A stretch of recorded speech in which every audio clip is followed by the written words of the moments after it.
Good morning. Good morning, TGIF. Welcome back to Bookie Monsters. My name is PK. It is Friday, February 9th, and we are here to look at new releases. My name is PK, and on Monday, Tuesday, Wednesday, Thursday, we look at the new releases that are being set out into the wild this week in the different genres. On Mondays, we look at cozy mysteries. Tuesdays, we look at mysteries and thrillers. On Wednesdays, we look at romance. On Thursdays, we look at fantasy and science fiction. And on Fridays is usually sort of a catch-all day, or if we're doing a particular readathon. And today we'll probably look at more cozy mysteries because there's always a lot of cozy mysteries that are being released each week. And if you can't watch it live, that's okay. I repost it so you can watch it at any time. Not everybody's a morning person. Good morning, Kim. How are you? It's today, right? You okay. You just wanted to make sure. All right. I hope you have a good cup of coffee or tea or juice, whatever it is that you are having. And let's jump into things. Oh, quick announcements. Friday, no sprints on Fridays. Um, but there will be sprints tomorrow afternoon, Saturday at 1 p.m. Mountain Time, 3 p.m. Eastern, and those will go for 5 hours. Okay. Oh, okay. So, oh, you have to wait that long. Shoot.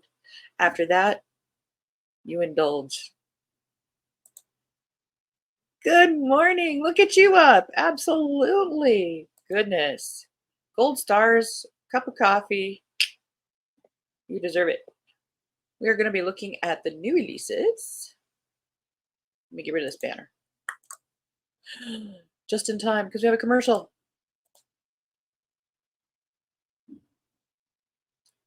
I'm not giving YouTube any extra money for no commercials. Sorry about that.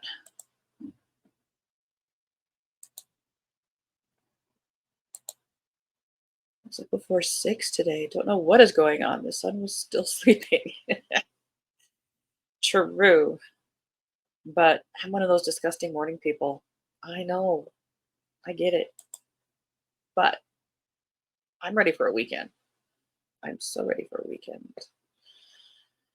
All right. Hey, I believe, yep, we did the fur love or money. Don't know if we looked at this one. But we'll jump in here. And as always, we check the date to make sure it is actually being released this week. And this one does not say. Oh, it's sneaky. Let's look up here. October. See?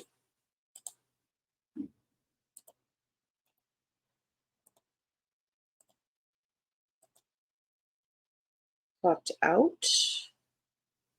Oh, we did this one. Because I remember Josie Posey. Never mind.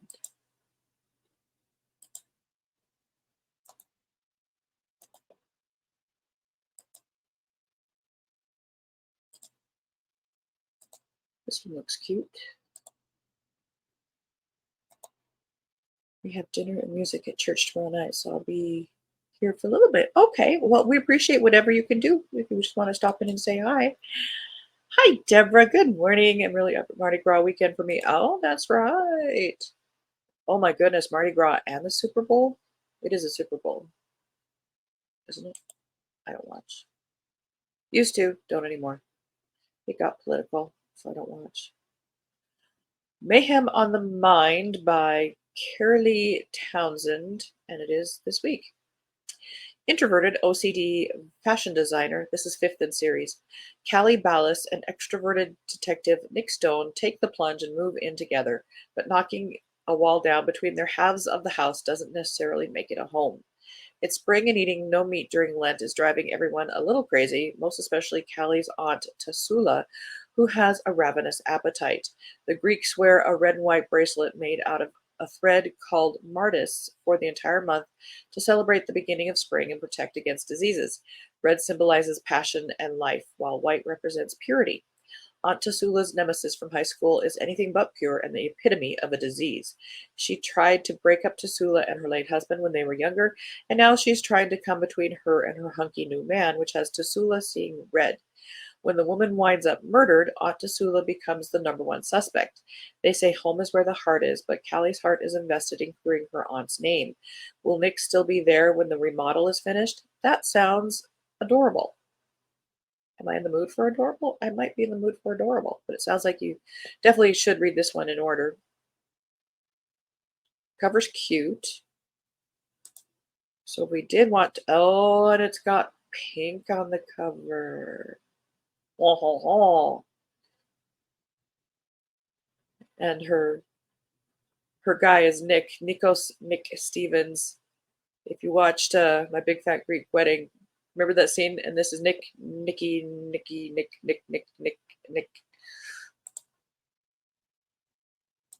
You'll be watching the Puppy Bowl. I've watched the Puppy Bowl from the very beginning. Man, they must be up to what, 15 now? It's always dangerous though. I want all the babies. Down a couple businesses down, about 3 businesses down from our shop is it's called Bark Billings Animal Rescue Clinic, I think, but there's spelling with a K. And sometimes they walk the dogs by our shop. Oh, and you have to say, I can't take you home. I can't take you home. I do too. I want them all. Everyone loves the Puppy Bowl. Whoever came up with that was very, very clever. A locked outhouse murder. Well, there should not be any locks on outhouses. I'm just saying. By Julie Ecker, third in the Alaska Campground Cozy Mysteries. A locked room murder, Alaska style. There's always something new for Vicki Vandermoon to deal with in her job as campground host in beautiful Spruce Cone Campground in Alaska. This week, there's a traveling animal show causing chaos and a group of feuding antiquers who seem to be out for blood rather than bargains. Vicki prides herself on keeping the facilities pristine so it's not as bad as it could be when the least popular member of the antiquing group locks himself inside one of the restrooms after an accusation of teacup theft and won't come out. But then it turns out he can't come out because he's dead. How did a killer slay their victim in a tiny building locked from the inside without leaving a mark? The police believe it's natural causes, but once again, Vicki is sure there's a killer stalking her campground. With the help of her friend Miranda and Miranda's long-haired dachshund Barksley, she has to solve a true locked room murder to unmask the culprit before someone else loses a lot more than Grandma's antique tea set. I must be in the mood for cozies because that just sounds like a fun twist to the locked room.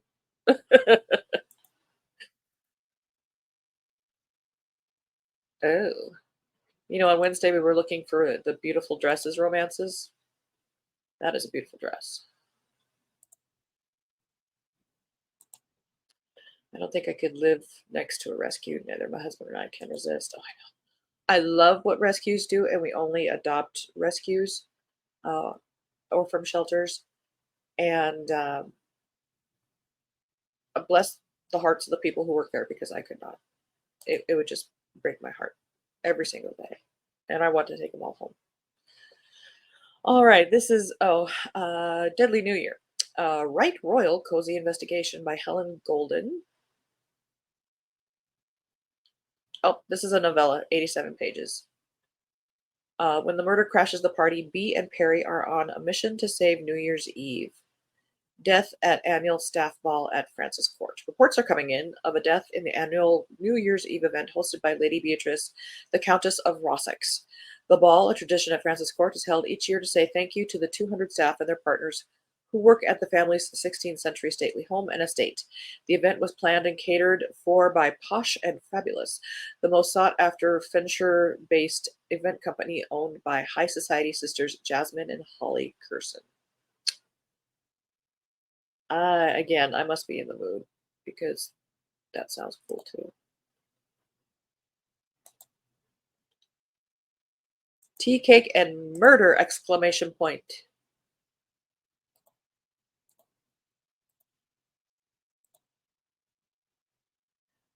Got too many tabs up.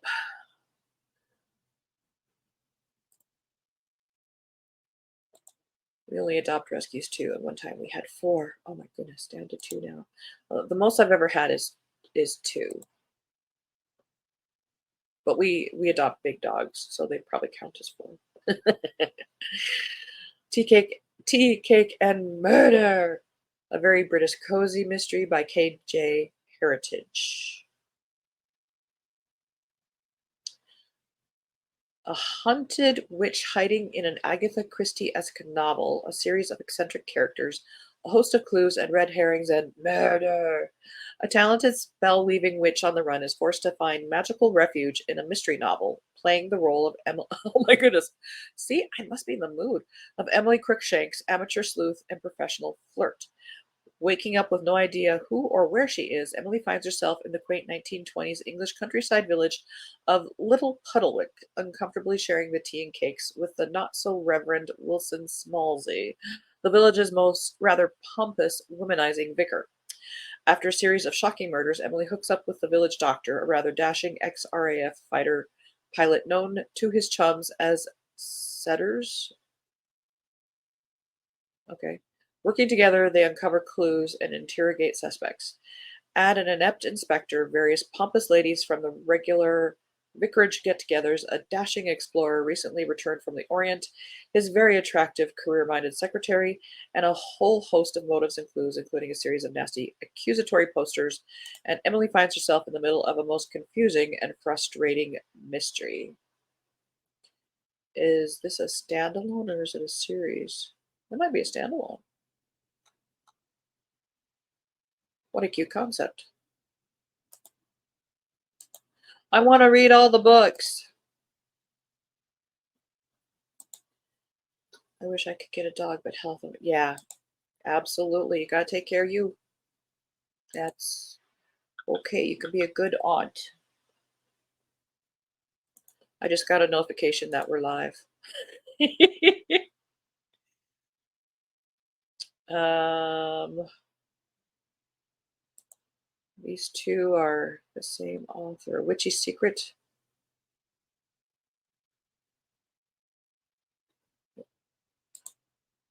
So I think these might be re-releases. So we'll just keep moving for now. It's Friday. There are no rules on Friday other than being released this week. That's January.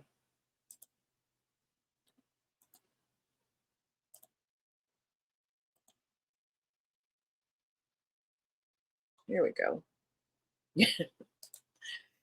Kettle Corn and Kerfluffle, a Bell Harbor Cozy Mystery number 15 by Sue Hollowell. Just over 100 pages.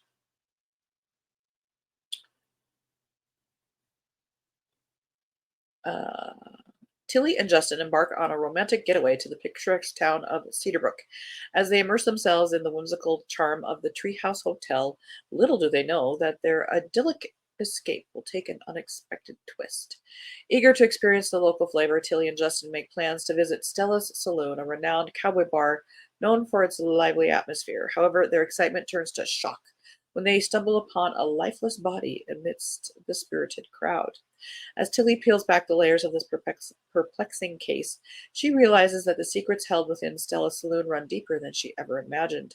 Dark motives and hidden agendas come to light, weaving a treacherous web that threatens not only Tilly's safety, but the harmony of Cedarbrook itself.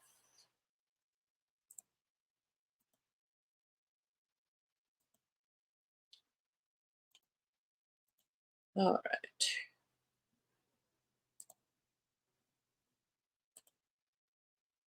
Oh, Tanya Koppas. Sorry, copies required.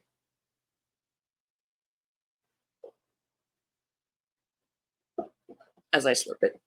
Pour over predicament. 14th in the Killer Coffee Mysteries. Southern hospitality with a smidgen of homicide.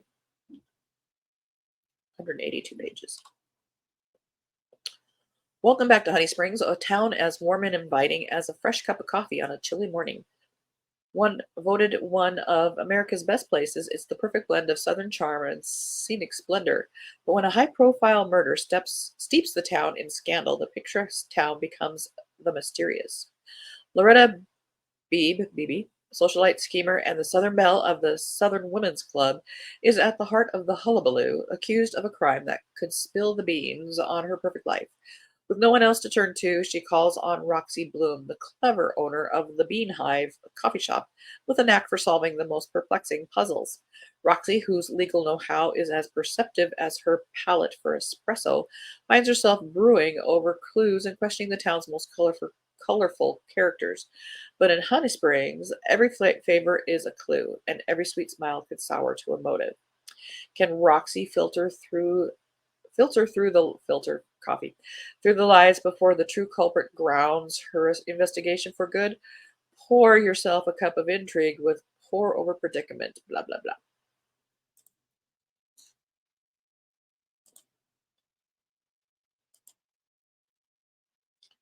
She cranks those out, doesn't she?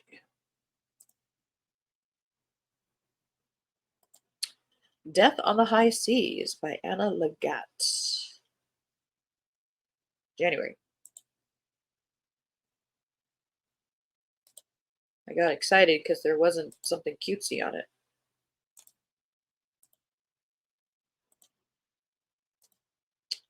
Honeymoon Homicide Hijinks by Maggie March. That comes out in March as well.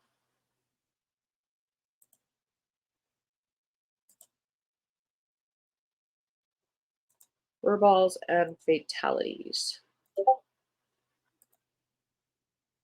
by Carly Winter.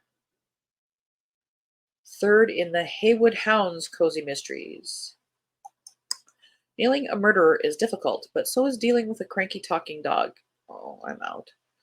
When the owner of Hammer and Nail Hardware is found dead, Gina's most loyal customer, Erica, becomes the prime suspect. Despite having every reason to kill Molly Burton, Erica vehemently denies involvement and pleads with Gina to help uncover the real murderer. With almost all evidence pointing to Erica, Gina and her talking dog, Daisy, along with Deputy Trevor Hutchinson, does he talk? Delve into the secrets concealed behind the aisles of the hardware store. However, the clues they unearth leave them with more questions than answers. Adding to the chaos, Gina takes in a bonded pair of dogs who prefer solitude. Daisy is determined to break them up, despite Gina's pleas to let them be. As danger escalates, can Gina and Daisy hammer out the details and expose the true murderer?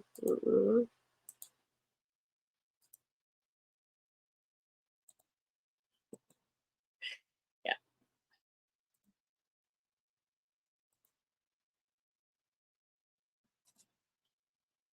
A very nutty situation. We looked at that one, didn't we? We did. Magical squirrels. We're kind of running out of time, so we're just going to do a quick little pop in here and there. And that came out in January. All right. For our last bit, we will go back to fresh fiction. I know, hang on, we're jumping around.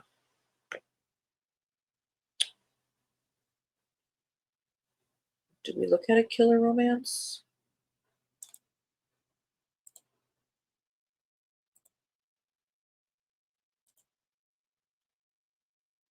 Valentine's Day.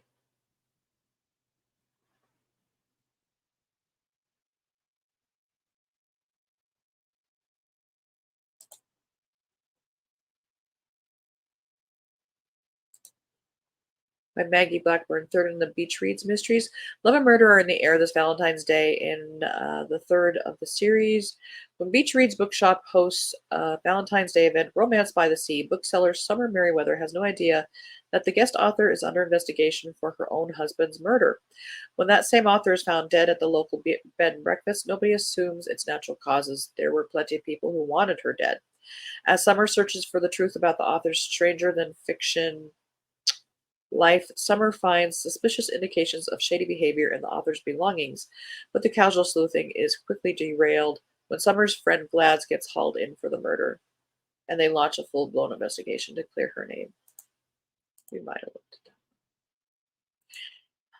that. they kind of start to look the same.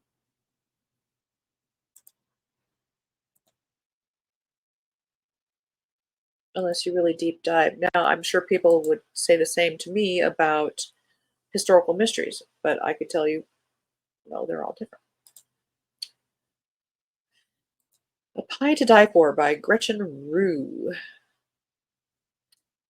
For fans of blah. It's the end of the tourist season in Split Pine, but a murder at the Lucky Pie Diner stirs up trouble for the sleepy town in this series debut. You can jump in on the beginning here. Estee March runs. Oh, did that one already? Because that name Estee sounds very familiar. All right, we're just not even going to read them. We're just going to look at them. I don't want to think that hard right now.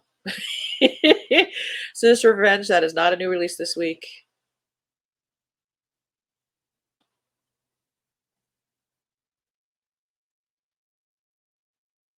That's a nice cover. Simple, but nice.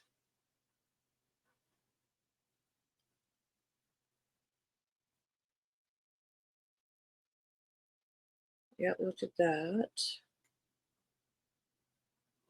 I remember looking at that. Fatal Witness. Float Up, Sing Down. From Fake to Forever.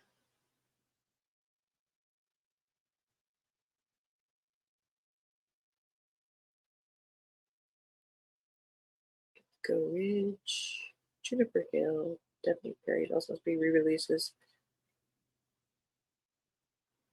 Yeah, looked at that. Laura Child's Lemon Curd Killer. I think that's a re-release in a very long series.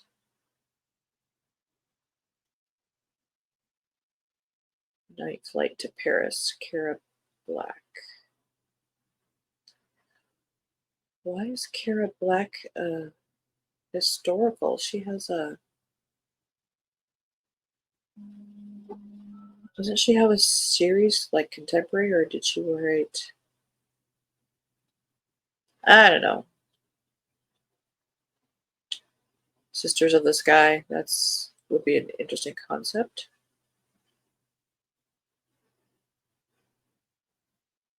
I put a hold on the Antique Hunter's Guide to Murder, but it's like I'll get it this summer maybe. I know that Charles Todd is a re-release. The Cursed Rose. The Diabolical. The Lost Dresses. The Love Scribe. All right. Scanning, scanning, scanning. They like that one so much they did it 3 times. All right. We have looked.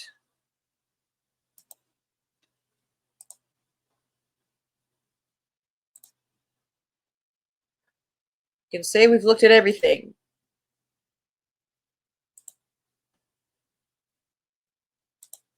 Where Childs is being released. Oh, okay, from a hardcover. Gotcha, gotcha. Okay. All righty. Well, we have looked at nearly everything being released this week. Good job. Oh, commercial. We're going to jump over here for a second. All right. That was short. All right, guys. Well, we made it through another week. And I will check out some more of these cozies this week. I must be in the mood because some of those were sounding really super cute. And for me, the next step is going to Amazon and reading the first few pages to see if from there it's something I do want to read. So, but I'm reading what, 4 books right now. So I'm sorry, we have no room in the inn right now. I hope you guys have a good Friday. Take care of yourselves, please, please, please. Again, no sprints tonight. I don't do them on Friday nights, but we will do the 5-hour sprints tomorrow afternoon at 1 p.m. Mountain Time, 3 p.m. Eastern. And then we'll be back Monday morning for the books that are being released into the wild next week. And on Monday mornings, we start with Cozy Mysteries again because there are so many. Deborah says, have a good day, y'all. And Kim says, have a good day. Good luck, Kim. You'll do well fixing to take meds and eat and then go back to sleep for a while. That sounds good. I think I will go to work. I do have to stop by the grocery store real quick for weekend groceries. And I have to stop by the post office to get the mail and then work. And then after that, it's just going to be a lovely weekend. So, you guys, thank you. Read good books. Remember, reading is a pleasure. So if you are not enjoying what you're reading, it's okay to set it down. You can come back to it later. It just might not be the right time. And as the banner says here, don't be a bookworm, be a bookie monster. Nom nom. Have a good day. They're not going to have it by I've got like what, officially 10 more years. They're going to abolish it by the time I'm there.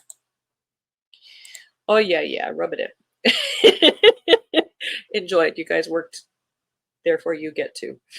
Have a good day. See you soon. God bless.